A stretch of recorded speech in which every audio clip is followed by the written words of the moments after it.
بسم اللہ الرحمن الرحیم۔ حضرات گرامی، آج کا میرا موضوع عنوان و بیان ہے نیک بیویاں۔ قرآن فرماتا ہے یحلون فیہا من اساور من ذہب ولؤلؤا، لوگوں کو جنت میں سونے کے کنگن اور موتی پہنائے جائیں گے۔ سونے کے کنگن اور موتی پہنائے جائیں گے، کہاں؟ جنت میں۔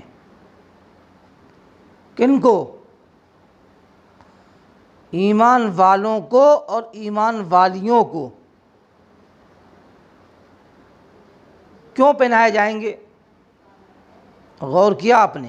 یہ جگہ ارشاد ہے وَلَا تَهِنُوا وَلَا تَحْزَنُوا وَأَنْتُمُ الْأَعْلَوْنَ إِن كُنتُم مُؤْمِنِينَ،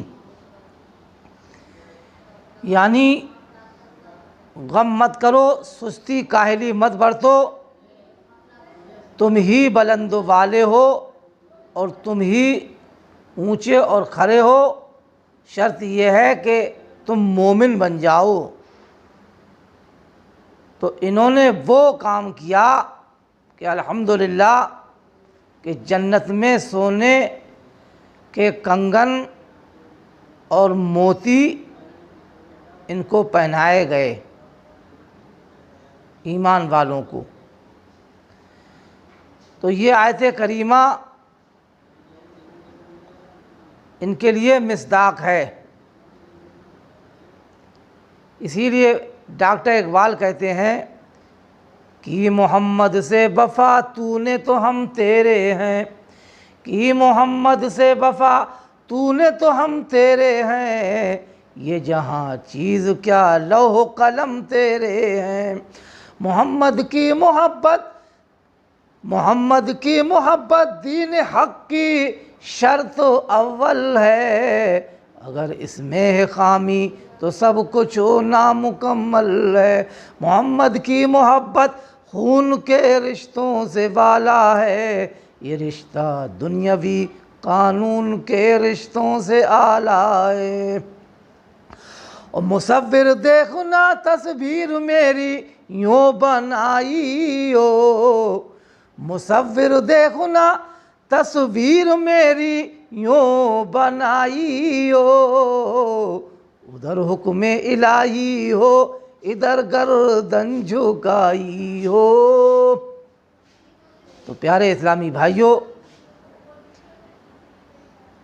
ایک صحابیہ ہیں جن کا نام حضرت سمیہ ہیں، ان کے شوہر کا نام یاسر ہے، ان کے بیٹے کا نام عمار ہے۔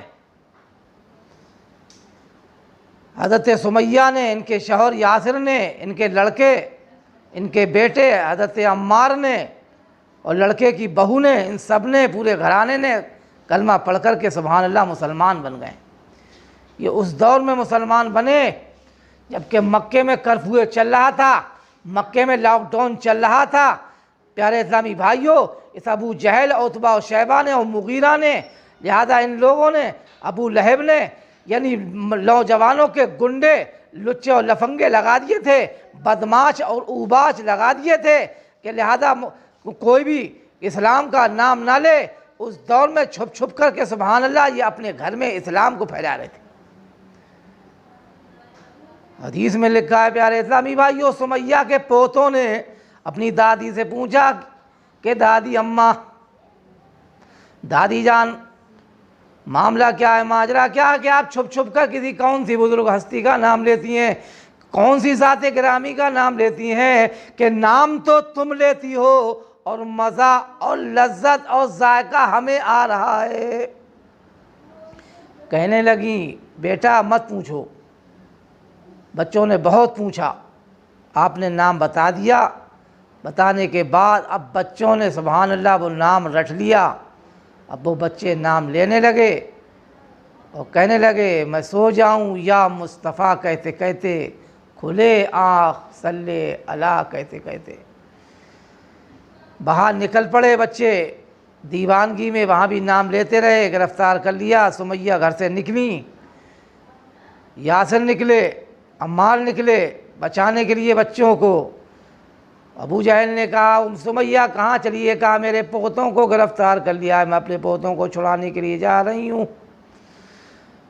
ابو جہل کہنے لگا سمیہ اپنے اسلام کو چھوڑ دے، اپنے ایمان کو چھوڑ دے، اپنے کلمے کو چھوڑ دے، لہذا تو نے نیا دین تو نے قبول کر لیا۔ سمیہ نے فرمایا بے شک میں نے قبول کر لیا ہے، مگر میں چھوڑوں گی نہیں میں اسلام کو۔ اٹھاؤ اپنی تلوار کو، میرے ٹکڑے ٹکڑے کر دے اور بوٹی سے کان لگانا، تو ہر بوٹی سے اور ہر رگ رگ سے یہی آواز آئے گی لا الہ الا اللہ محمد رسول اللہ۔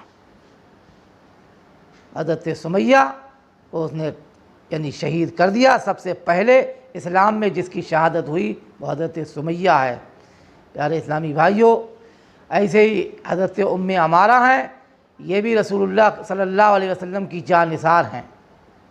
انہوں نے بھی بڑی خدمت کری، احد میں ساتھ رہیں، گلے گلے ساتھ رہیں، اور زخمیان اسلام کو پانی پلاتی تھیں، زخمی لوگوں کو، اور زخمی لوگوں کے پٹیاں باندھتی تھیں، پیاسے لوگوں کو پانی پلاتی تھیں۔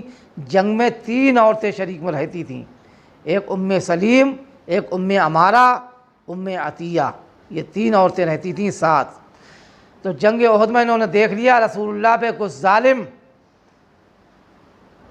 ابن قمیہ یہ رسول اللہ صلی اللہ علیہ وسلم کی طرف جھپٹا، تو انہوں نے مشق رکھ دی، اور مشق رکھنے کے بعد اس ظالم کو ایسی تلوار ماری کہ اس کی آپ نے ٹانگ کاٹ دی۔ اللہ کے محبوب مسکرا دیے، فرمایا کہ ام عمارہ تو خدا کا شکر ادا کر، اللہ تعالیٰ نے تجھے بڑی ہمت اور طاقت دی ہے کہ سبحان اللہ کہ تو نے اسلام کی خاطر جہاد کیا ہے۔ کہنے لگی یا رسول اللہ مجھے اس بات کی مجھے فکر نہیں ہے، مجھے اس بات کی مجھے غرب نہیں ہے، یا رسول اللہ مجھے اس بات کا فخر نہیں ہے کہ میرے اندر ہمت و طاقت ہے، بلکہ مجھے فخر اس بات کا ہے کہ آپ کا دامن مجھے مل گیا ہے۔ یا رسول اللہ میں یہ چاہتی ہوں جیسے دنیا میں ہمیں آپ کا دامن ملا ہے، ایسے ہی جنت میں ہم آپ کے رفیق بن جائیں۔ اللہ کے محبوب نے ہاتھ اٹھائے اور رب کی بارگاہ میں عرض کری مالک و مولا جنت میں ام عمارہ کے گھر والوں کو میرا رفیق بنا دے۔ شاعر کہتا ہے احد میں خدمتیں جن کی بہت ہی آشکارا تھی، احد میں خدمتیں جن کی بہت ہی آشکارا تھی، انہی میں ایک بیوی حضرت ام عمارہ تھی۔ پہ اسلام دے کر اپنے فرزندوں کی قربانی، پلاتی تھی یہ بی بی زخمیان جنگو کو پانی۔ اسی شمع ہدا پر جب پلٹ کر آ گئی آندھی، تو اس بی بی نے رکھ دی مشک چادروں سے کمر باندھی، جدھر بڑھتا ہوا پاتی تھی وہ محبوب باری کو، وہیں پر پہنچتی تھی ام عمارہ جانی ساری کو۔ سرو گردن میں سو بیوی نے تیرا زخم کھائے تھے، مگر میدانوں سے اسو کے قدم ہٹونے نہ پائے تھے۔ یہی مائیں تھیں جن کی گود میں اسلام پڑتا تھا، اسی باعث کے انسان نور کے سانچے میں ڈھلتا تھا۔ محشر میں بخشی جائیں گی سب نیک بیویاں، جنت خدا سے پائیں گی سب نیک بیویاں، ہر قدم پہ نعرے تکبیر کی صدا، اعجاز ایسا پائیں گی سب نیک بیویاں۔ جنت کے زیورات بہشتی لباس میں بن ٹھن کے مسکرائیں گی سب نیک بیویاں۔ اے بیویوں نماز پڑھو اور نیکیاں کرو، انعام خلد پائیں گی سب نیک بیویاں۔ السلام علیکم ورحمۃ اللہ وبرکاتہ۔